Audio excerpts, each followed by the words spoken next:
What happens when a short selling research firm takes on a world's richest man? Is this a case of a financial fraud, market manipulation, or a geopolitical chess move? And most importantly, is our money safe in stock markets? This is the billion-dollar war between Adani and Hindenburg. And today we are going to uncover the bigger picture with the latest updates from Hindenburg. On that note, welcome to the episode 9 of the Bigger Picture series, where we are going to deep dive into that particular topic and debate multiple perspectives in that context. Before getting into the war, we have to know about two sides. The first side, Adani Group, the empire. We already had a separate episode on the Adani Group. I'll mention in the iCards here. Gautam Adani, the first generation entrepreneur, built Adani Group to one of the India's largest conglomerates with interests in ports, energy, infrastructure, and green energy. By 2022, Adani was one of the top 3 richest men in the world, with his companies driving India's economic growth. Other side of the war, we have Hindenburg Research. It's a short selling firm which is a forensic financial research company which is based in US, known for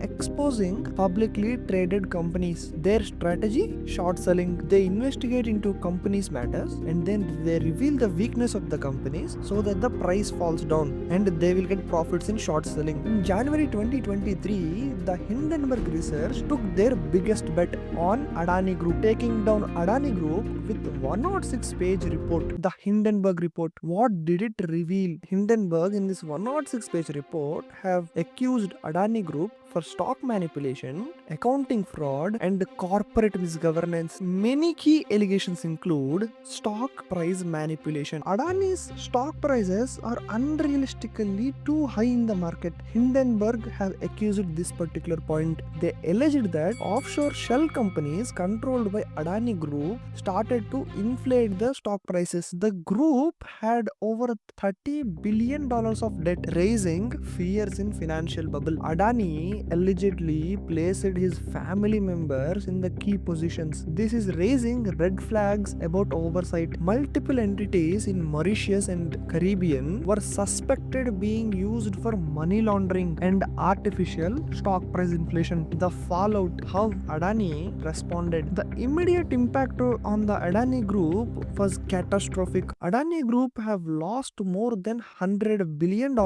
as a market value. Adani stocks were crashed by 60% in just few weeks. Global investors including Credit Suisse and Citigroup have restricted on Adani bonds as collaterals. Adani Group called the report as hit job on Indians and Indian economy, attempt to harming the India's financial status. Adani Group have accused the Hindenburg, saying that they have a vested interest since they had shorted the Adani stocks. The allegations were misleading and political. Indian regulators have already audited Adani's finances, but was this enough to restore the investors' confidence? Let's see this issue in the geopolitical angle. Some experts believe that this would be an attack not only just on Adani but the fastly growing Indian economy. With Adani playing key role in the industrial areas, energy, infrastructure, he was just a victim of this attack. The Adani crisis have impacted retail investors. All the retail investors were feared of markets, but the recovery showed the power of the retail investors in Indian market, with the markets stabilizing in months. Even though the investors were feared for the first few months, but later they have started to invest in markets again. While Hindenburg claims to be market watchdog, short sellers often profit from the market crashes. So, was this about exposing the fraud or making billions from the market crash? Where does Adani stand today? Despite all this chaos, Adani has made a comeback, repaying $2 billion of debt to gain investors' trust. He secured funds from Middle Eastern sovereign bonds. Stocks rebounding after audits cleared some allegations. However, in 2025, the Hindenburg Research have announced its closure, citing increasing legal pressure